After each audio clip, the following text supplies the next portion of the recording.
And like I was saying, it's just habits. If you can get in small habits of saving money, you're going to be far better off than you could ever imagine.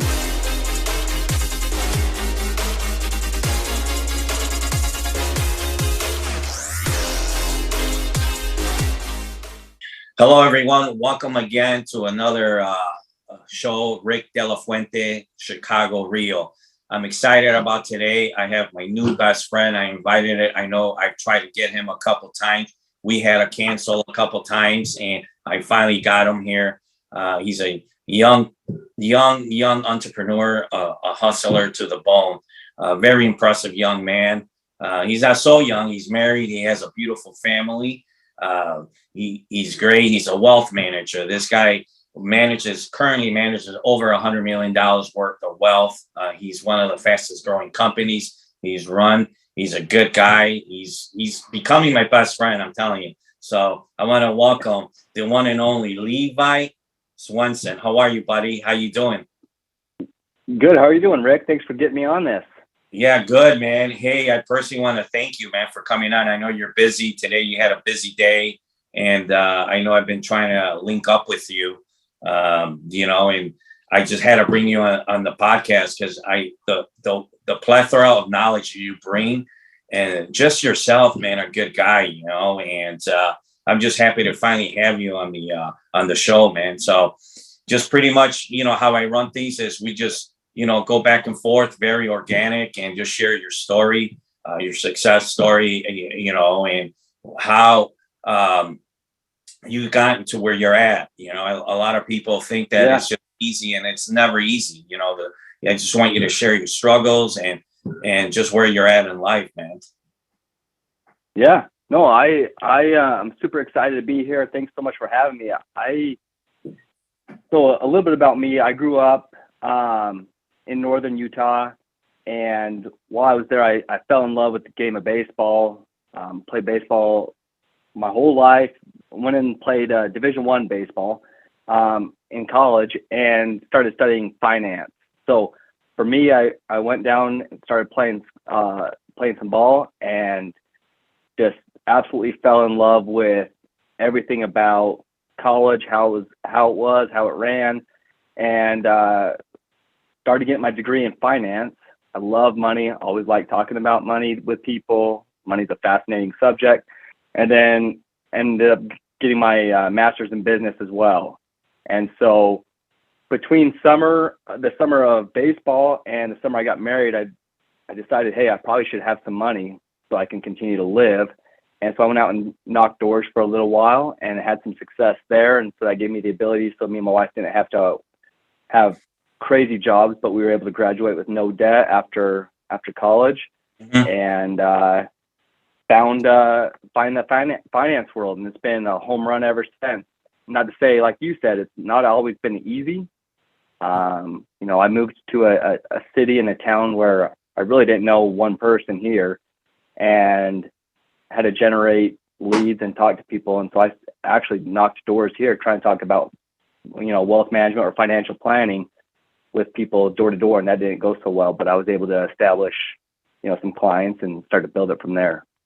Yeah, it's interesting. So tell me, what about the subject of money really, I know you mentioned you love money, but I know just by talking to you and having some intimate conversation with you, it's not so much the love of money, but it's what money has brought to you and your family and those who you help along the way, But what was it? I know you were pursuing a baseball career, and as that didn't pan out, what was it about your interest in finance and money that really attracted you?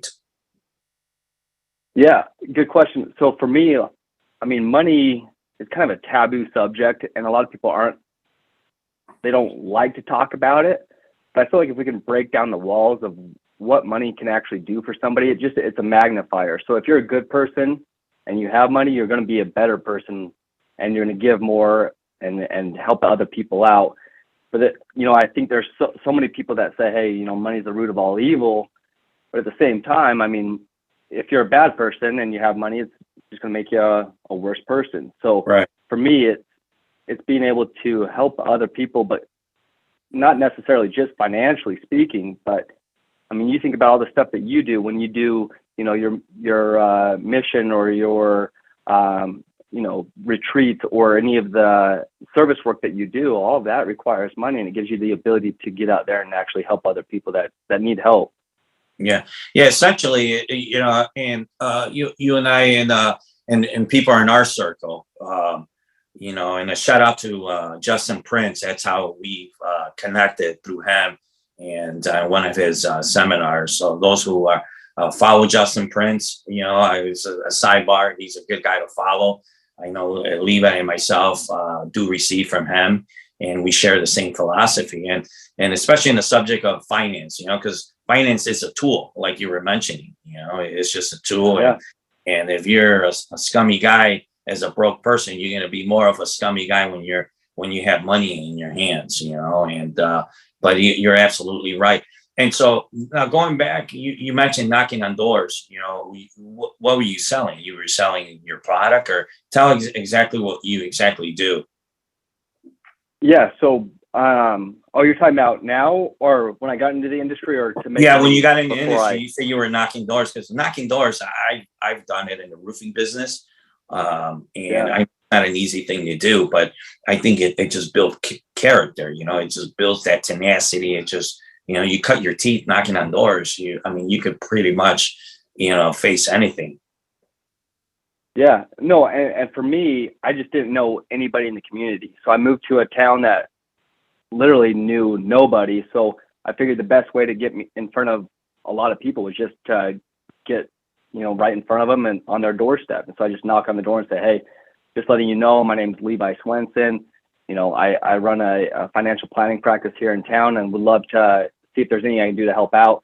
But more than anything else, it was just to get in front of people, because at the end of the day, that's my job, is just to get in front of people and break down the walls and have those open conversations about money and what it can do. And there's a huge problem in today's world, is that nobody wants to talk about money, but that's one of the biggest reasons why marriages end in divorce, is because financial restrictions.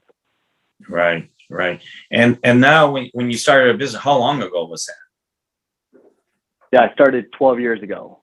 So I started in the industry 12 years ago, and not to say that it's all bliss, but it's my career has definitely transformed from the beginning. And it's been fun, because I work with a lot of business owners, and my philosophy is that people should, business owners should be able to keep as much money in their pockets and not necessarily not pay taxes, but also try to minimize as much as they possibly can. So you essentially just help business owners just save on taxes and wealth building, or what aspect of your business you do for them, or just break down pretty much, man, because I'm intrigued. When I first connected with you, you told me what you did, and I mentioned to you, man, I'm looking for a type of insurance. I'm trying to transfer a chunk of money, but I don't want to get taxed legally. I don't want to operate with mattress money. And so, and that's when I started chatting with you. You say, yeah, well, you could put it in this, whatever policy thing. It was Chinese. I said, dude, I'm interested. I want that. What do you call it? He's like, don't worry, give me a call. You give me your car. I'll take care of you. And he literally, dude, that's why Levi, you blew my mind, dude. Honestly, I've heard different policies and different things. And when you broke it down and showed me the numbers, it's like, holy cow, how come no one's doing this? I should have done this 20, 30, 40 years ago. And so, I have kids, and I'm going to get them into it. I said, you got to do this, because by the time you get to be my age, I know I look like I'm 35, but honestly, I'm 52 years old. I know, don't get shocked. And I act like I'm 25. So, but yeah, if I was doing this when I was right out of high school, or 20 years old, 25 years old, and I've heard Anthony Robbins, and I've heard other people mention, how to invest. I'm a real estate guy. I know you have a nice real estate portfolio as well.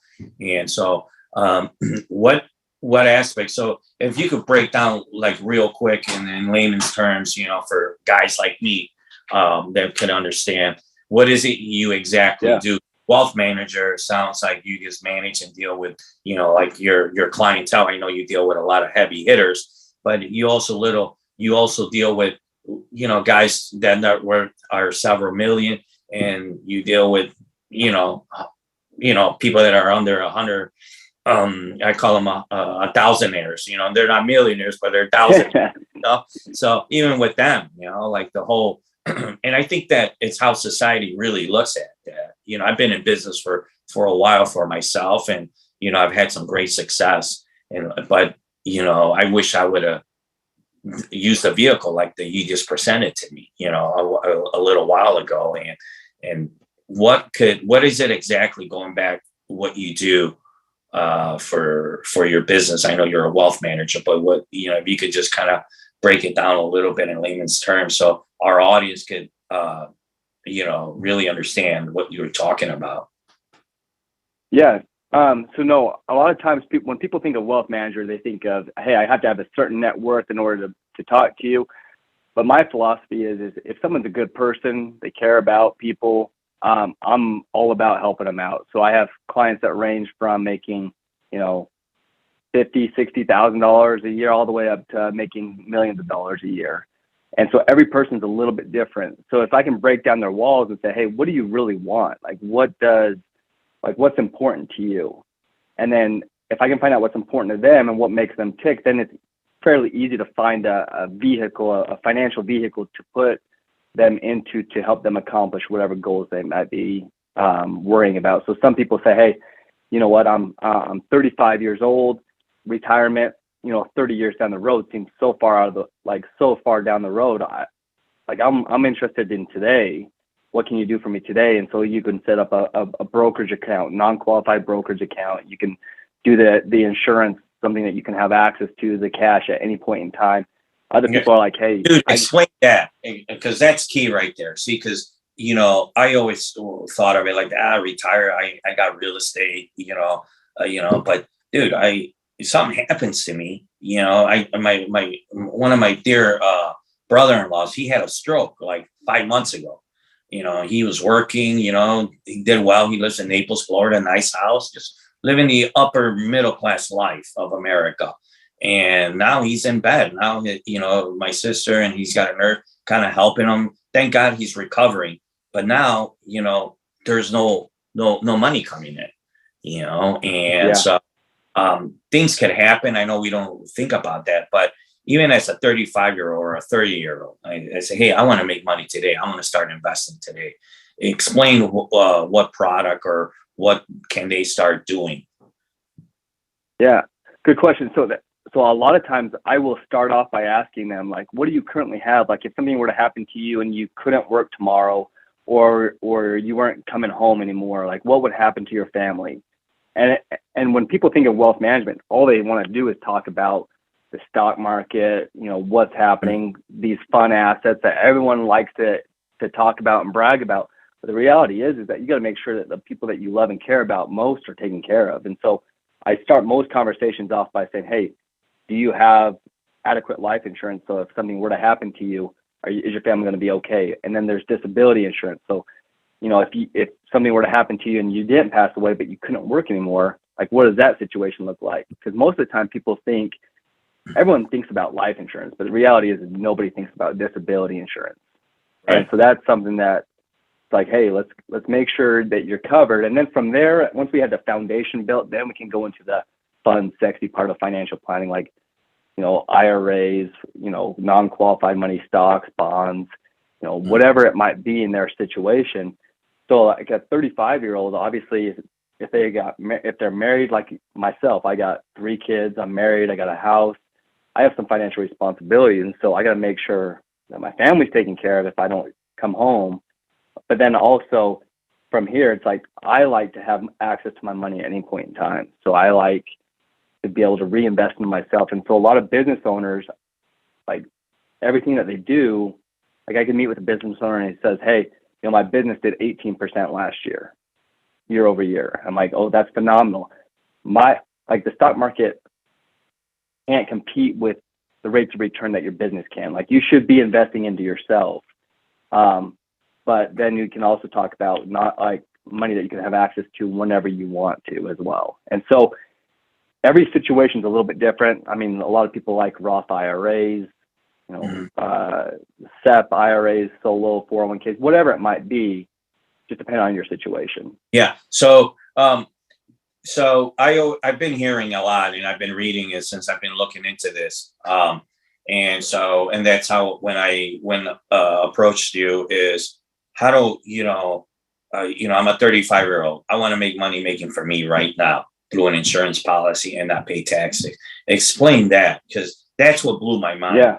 I mean, essentially, you're like your own, and I hear, people saying, oh, you could be your own bank and blah, blah, blah. But, explain how that works. And I know you've done tons of this. I know you manage, tens of millions of dollars for other people and set up things to do it, the smart way. So they, at the end of the road, they have, a chunk of money for them, but it pays some dividends.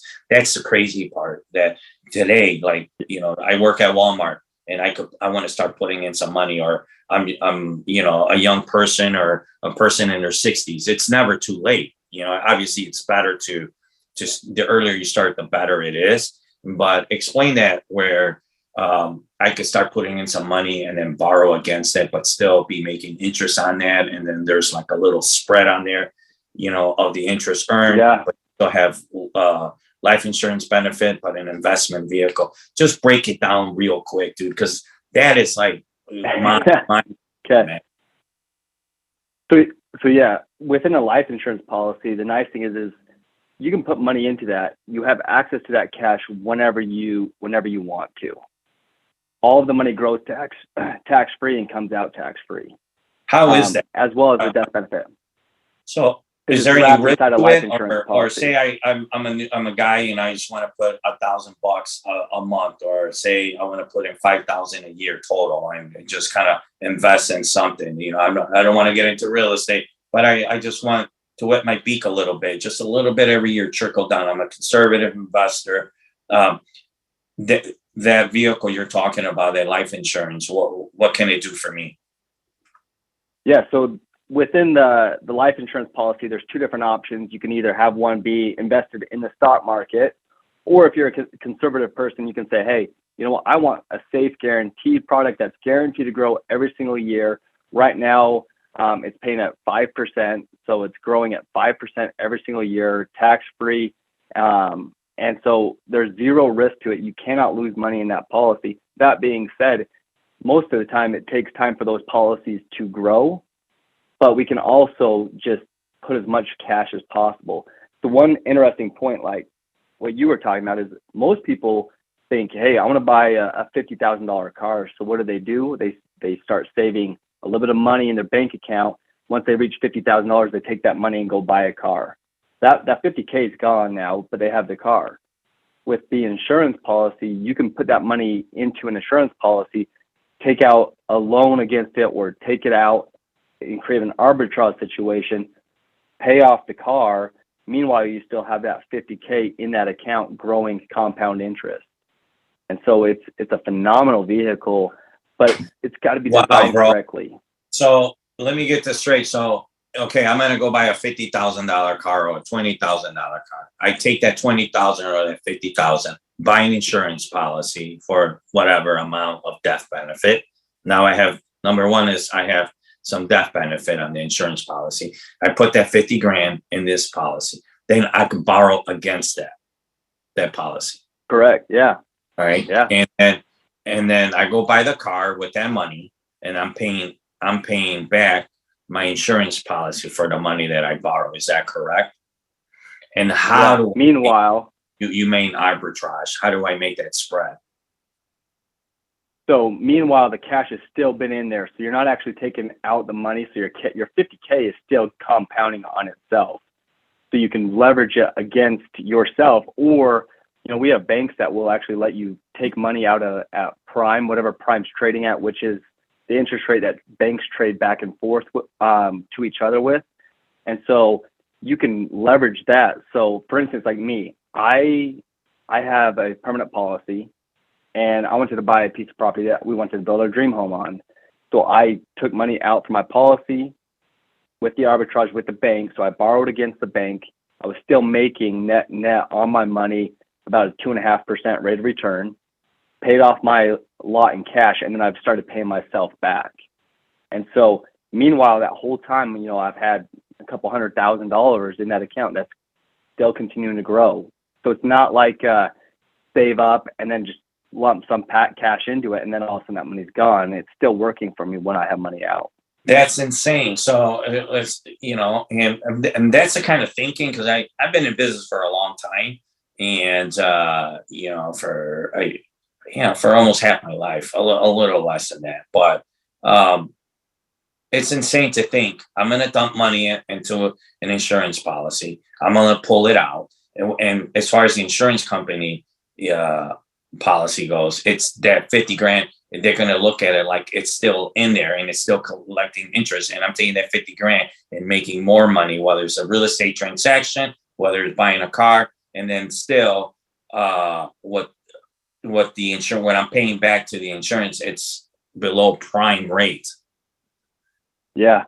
Well, it's crazy. And that's what a lot of business owners love, is because they want to have access to their capital, and it makes them feel better. It makes them perform better at work. And so they want to do these things while still maintaining cash, because obviously everyone knows that if you have cash on hand, it makes you feel better, which makes you perform better.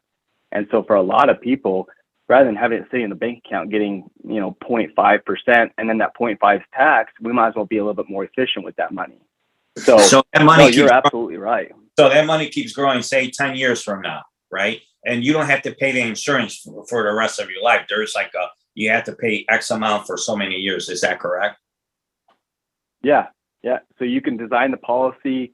I mean, there's numerous ways to design the policy, but a lot of banks and corporations, so like I think the number is 77% of all Fortune 100 companies have this policy in force. And it's called a COLI at that point, corporate-owned life insurance, or banks that have it, it's bank-owned life insurance.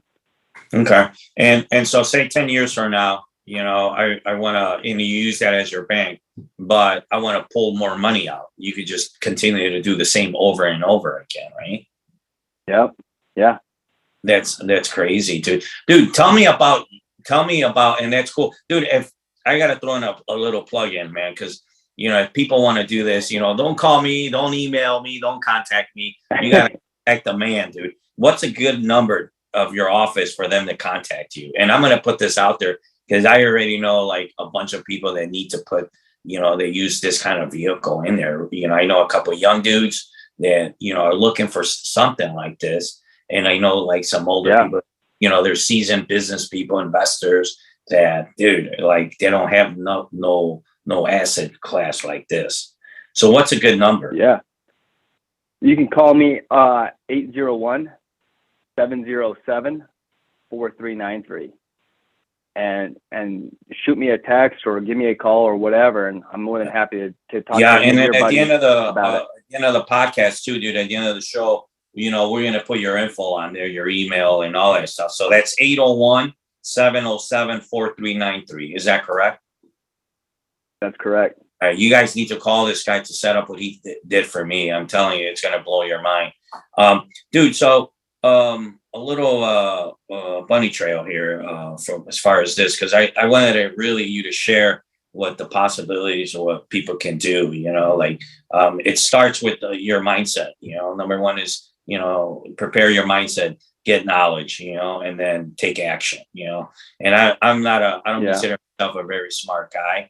I like things simple, and kind of like when you broke this down for me, I said, dude, talk to me like you were talking to a sixth grader, because I really want to understand. I made a lot of money. I lost a lot of money, and I made money again. And so, make it plain, and so it's really, wealth building. It's really not rocket science, and it's really not that difficult. All it just takes awareness, like an unveiling. And so it's knowledge. So what in your career, I know you're interested in money. I know you went to college, you went to the full gamut in education, but I'm a believer, and and a lot of people that you and I respect and follow too. I didn't go to college. I was a fireman paramedic. I'm actually went to Bible school, in my 30s, but I didn't go to like your traditional college and, that route. But I'm a believer, man, like reading books, going to seminars. That's really what you need, and to be in business, unless, you're looking for a trade, a doctor or chiropractor. And I understand that, but just to go out there and survive, dude. They don't teach what you learn in reading books and seminars in school, And so what books? Yeah. One is what have you done to like really change your mindset to really, understand, okay, this is what I need to do. And then number two is knowledge. What have you gotten? Because I know going to college just prepared you, but it really didn't teach you this business, what you do now.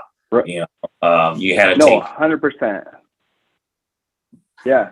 No, I mean, I think you're right. Like you learn way more in the School of Hard Knocks than you do in traditional universities. But I do believe that you got to continue to educate yourself. So like the Justin Prince event that we went to was unbelievable. But there's books like right now I'm reading Never Finished by David Goggins. I think that's a phenomenal book just as far as the mindset pushing through things. There's a book called Relentless by Tim Grover. So Tim Grover was Michael Jordan, Kobe Bryant's trainer. So he talks about mental toughness. Obviously, you can go Think and Grow Rich or The Millionaire Next Door. Those are phenomenal books. But as far as like just small little changes people don't understand, there's a book called The Compound Effect, which I think is one of the most, I think it is becoming more and more popular, but it's just making a small change every single day, getting a little bit better every single day. And if you can do that, imagine how much further ahead you're going to be. What's the name of that book? Because I'm taking notes as you're talking, and it's the Compound Effect. That's the name of the book. The Compound, yeah. And it is phenomenal. Yeah, right now I'm going through the book. What's that book? Shoot, I just got that book. I got my Adam right here. What's the name of that book I just got you? Atomic Habits. Atomic Habits. Oh yeah, Atomic Habits is awesome too. Yeah, and I just picked that book up, and only because Justin brought it up, and I know that I know someone that has read it too, and just told me that it's really good. How you make small changes, it's like it's phenomenal. Like little things come, little small tweaks, they become habits. It's like your regular routine. Well, and like, I mean, Kobe Bryant did that. I mean, he was notorious for practicing the same drills over and over and over again because he wanted to perfect them. And that's what we can do in our careers. I mean, you gotta perfect your craft. It's like Justin talked about, maximize your income. How can you do that? Well, that's by perfecting or being as good as you possibly can at what you do. And then after that, you minimize the expenses. So, hey, what can I cut out so I can create a bigger gap as far as how much money you have available to you on a monthly basis? And then from there, it's start to build your net worth, your estate, your whatever it might be. And what are the 3 top books would you say do that literally like just really change the course? If you've read, I know you mentioned a couple of books. What are like the top 3 you think if somebody's getting started or they're just thinking or like the mindset, right? And then the preparation, your mind to like having that, the mindset to like, okay, I'm going to do this. This is what I'm going to do. And then there's the knowledge portion of it, but like, and just preparing yourself in the day. What do you think like the 3 books you could recommend or you've read that really changed the course of your life in the beginning when you were starting out? I would say Relentless by Tim Grover. Okay. That's a phenomenal book.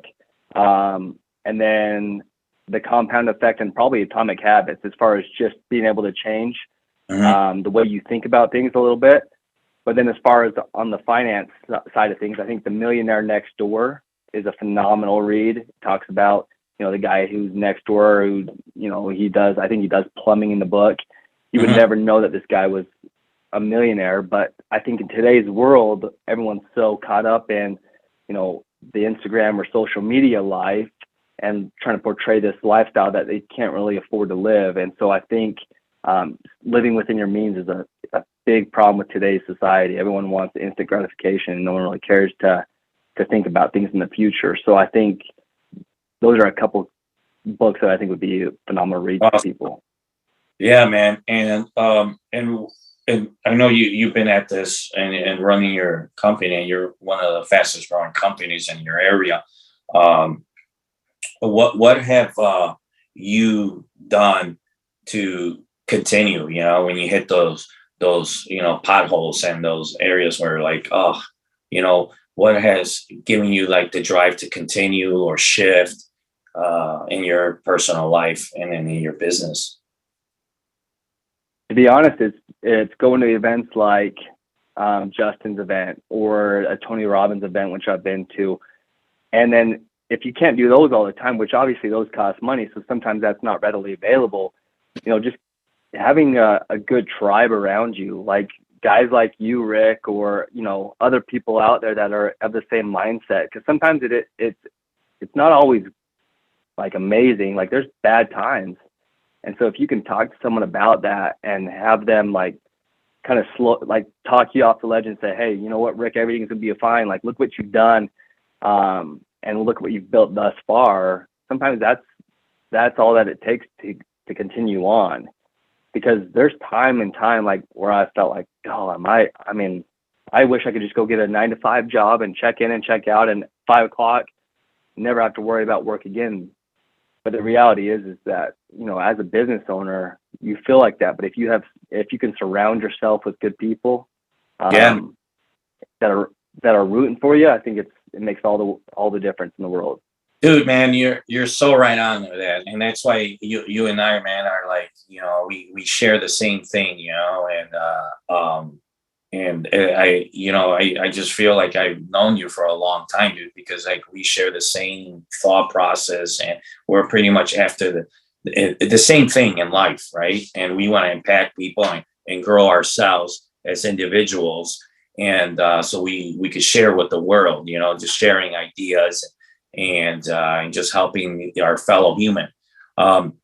Dude, that's awesome, man. That's good to hear. And let me shift gears a little bit. Tell me about, like your family, dude. Like how do you run your life and your family? I know you run a very successful business, and I know this is going to be, I know we chatted because you have a plethora of knowledge.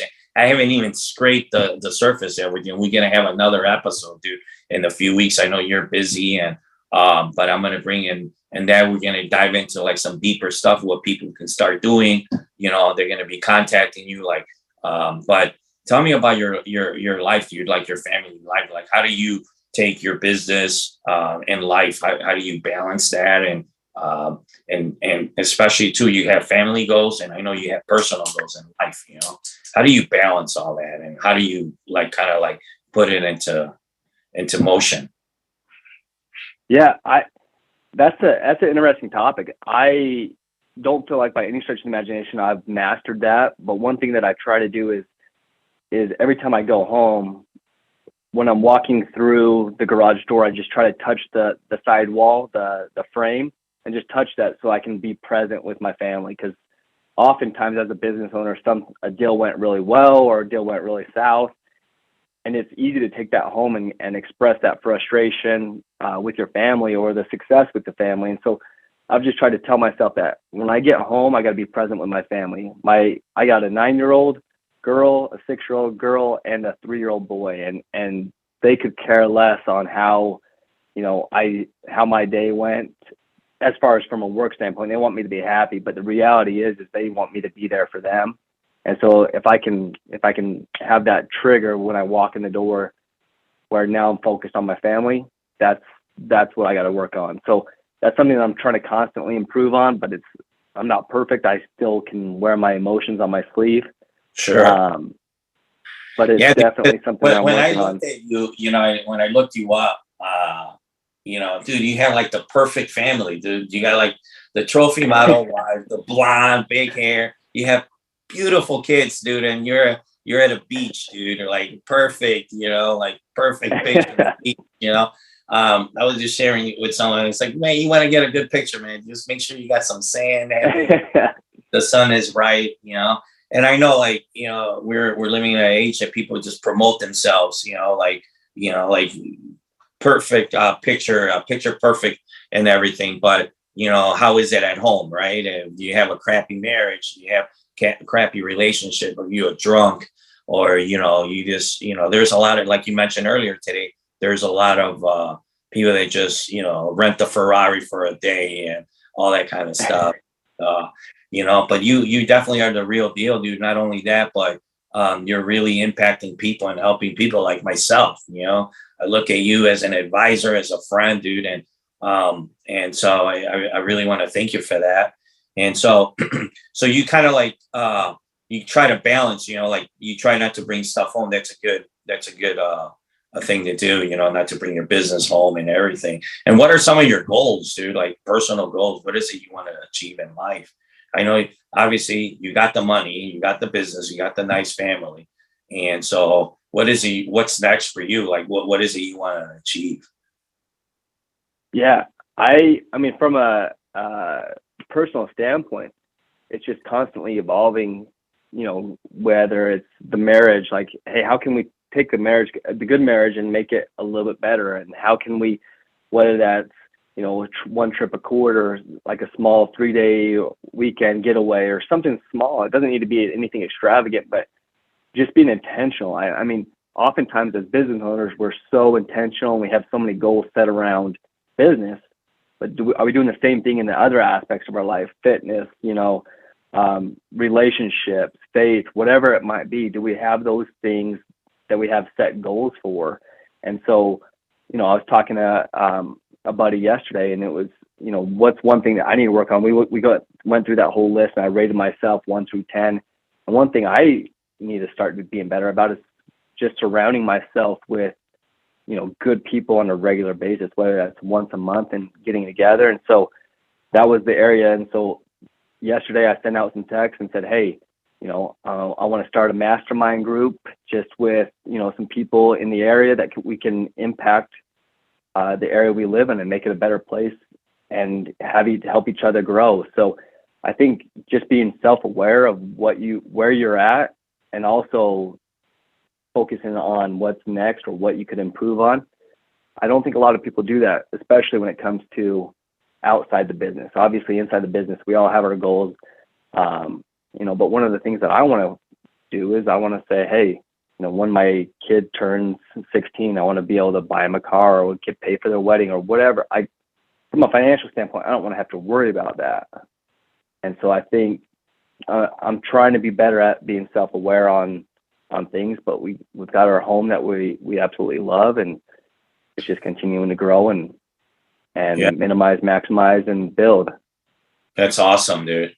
That's really awesome, dude. I look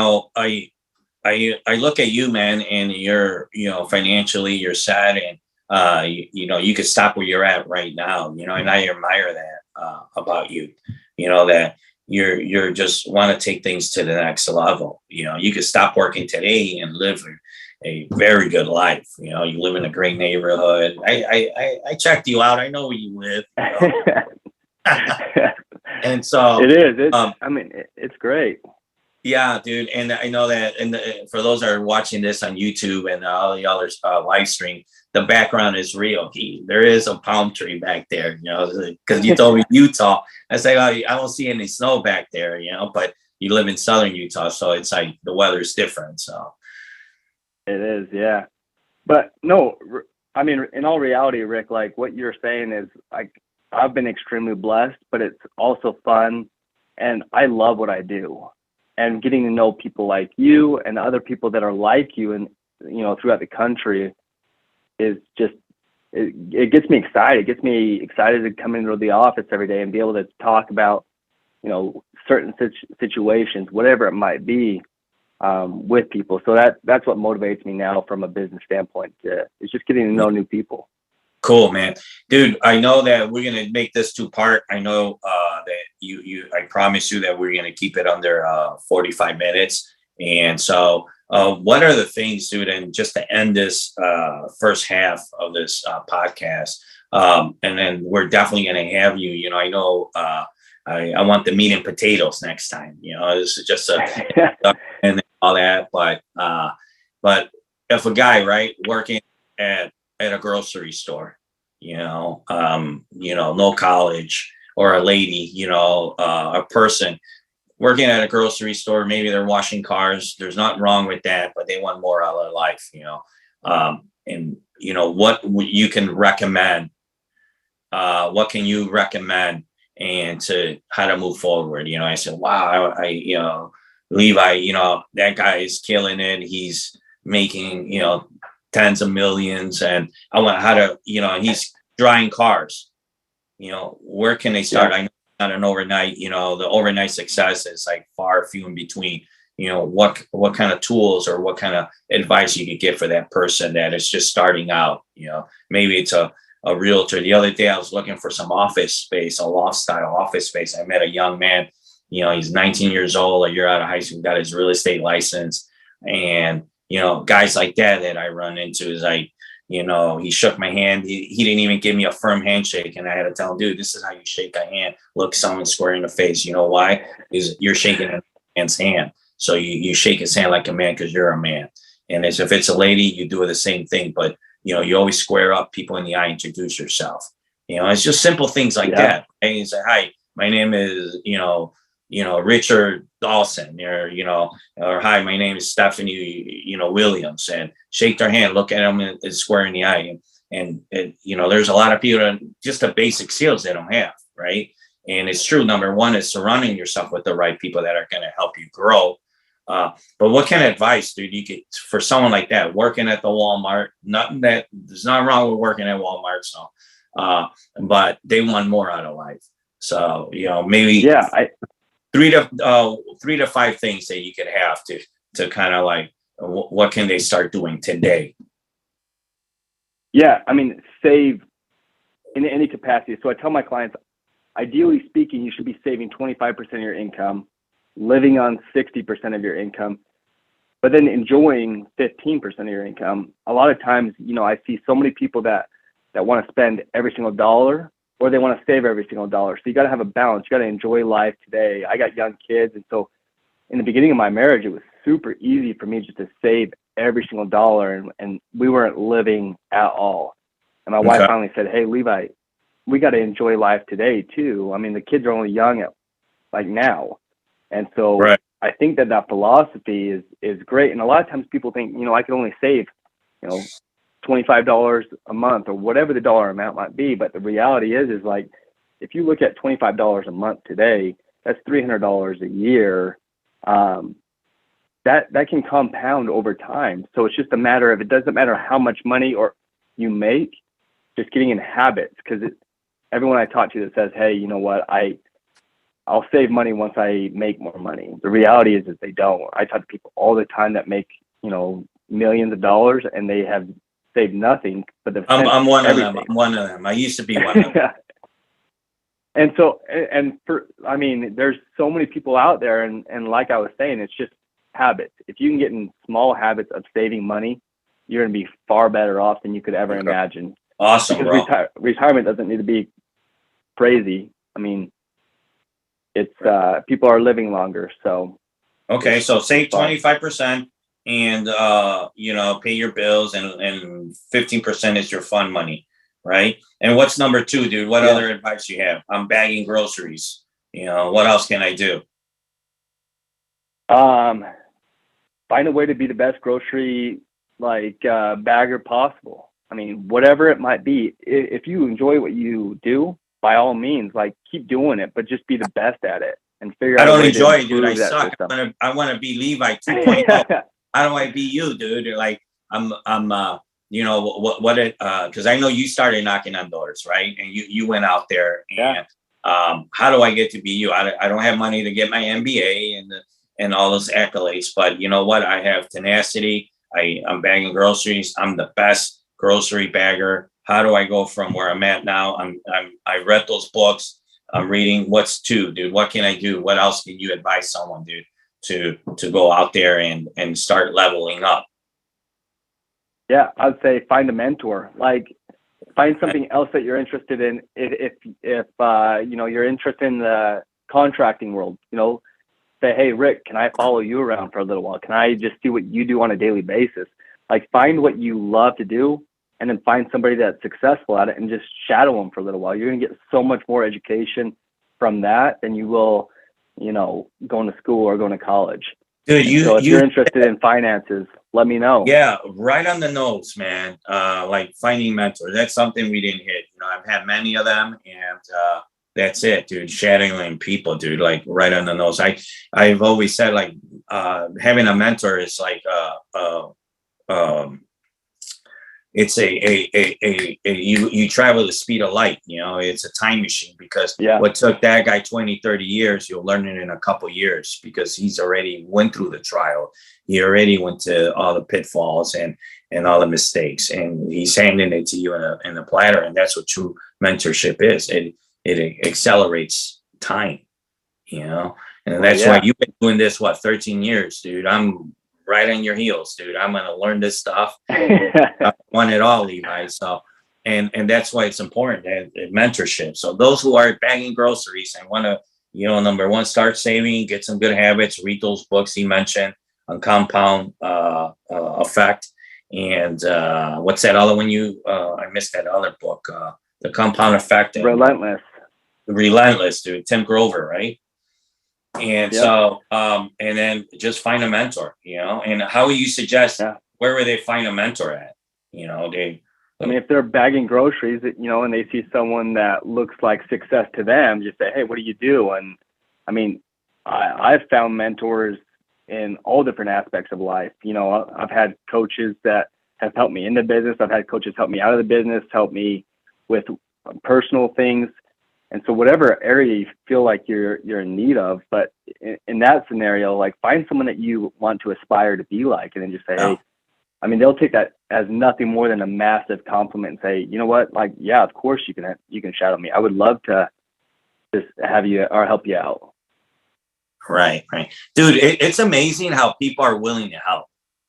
You know, when I was in school, you know, I was in Bible college. You know, I was in my early 30s, and I had 3 kids, and this guy, you know, he helped me a lot, dude. He used to be a seminar guy, a real estate guy, and I'm not going to name him or the company he worked for. They were famous, and he was one of their top mentors or speakers, dude. And he spent 2 days in my house, in my apartment in Ohio. I was living in Ohio, and I became good friends, dude. And he had some up and downs, you know, in life, but dude, that guy really, you know, he helped me a lot, and he taught me, you know, he just expand my mind, you know, the world of real estate and mindset. And he gave me that appetite to learn finance. You know, he told me what are 5 rules of money, what are the lowest form of money. You know, I didn't even understand that. What's the lowest form of money, you know? And he just broke it down. And I remember him being in my living room in my apartment, and he made me buy these Post-it notes, but they were like these big sheets, Post-it notes that you put on an easel, you know, in companies they write. But he would rip it, and he would make me put it on my wall. So my whole living room had all these Post-it notes. And he taught me how to speak, dude. He taught me how to even introduce myself, how to just kind of just regular business principles, not only real estate. So his background was mostly real estate investment. People used to, at that time, it was like 15, 17 years ago. 18 years ago. You know, they were paying him $25,000. They would just fly him in, spend a day with him. They would, you know, put him up in the hotel and all that, and then plus pay him 25 G's, dude. He would spend a day with you, and he'll help you find properties. He would just personally and back then it was a lot of money. Now it's, you know, people charge a lot more for that stuff. But yeah, he really helped me. He was more than willing to give, and other people are like that, dude. And finding a mentor, people that are successful, you know, you'd be amazed how much they're able to help. As long as you're willing to put the work, they'll help you. Yeah. You know? And also, one of the things I've always brought value to people.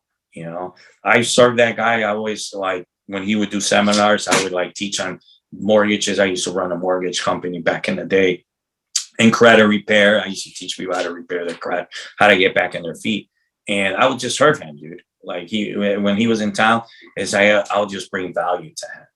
You know, so you hit Yeah. it money, man, and having a mentor. And what's the last thing, dude, before we end this thing? What's the last thing, the last piece of advice, dude?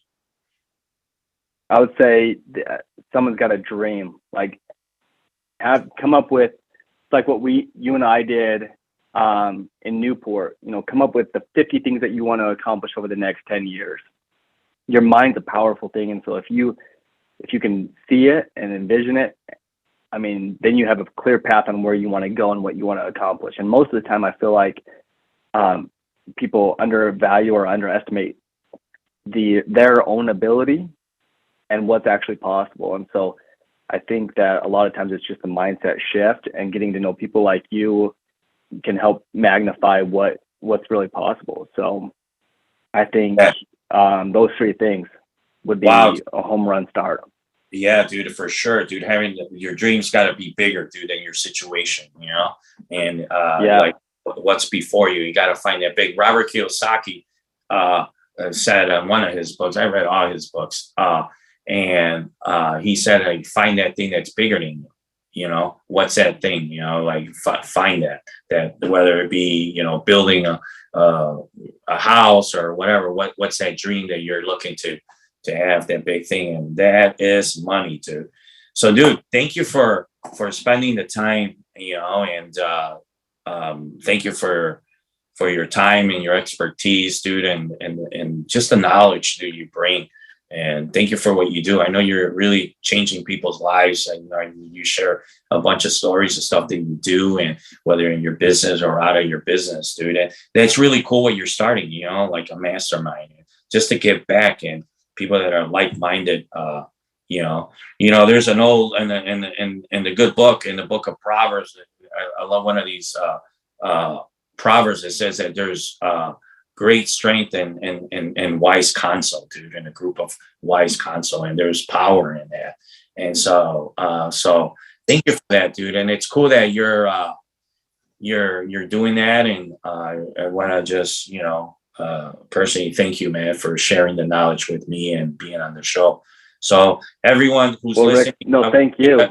Yeah, man. And anyone that wants to, you know, be on the, you know, reach out to Levi. We're going to put his information on there, his email, and all his social media handles and stuff like that. You know, you got to follow this guy and what he does, and at least have a phone conversation with some of his experts at his business. So thank you, my brother. Thank you again. And we're definitely going to do this again and get into the meat and potatoes. Hey, Rick, this was awesome. Thank you so much for having me on here. All right, you got it, brother. Everyone, peace out, and thank you for listening.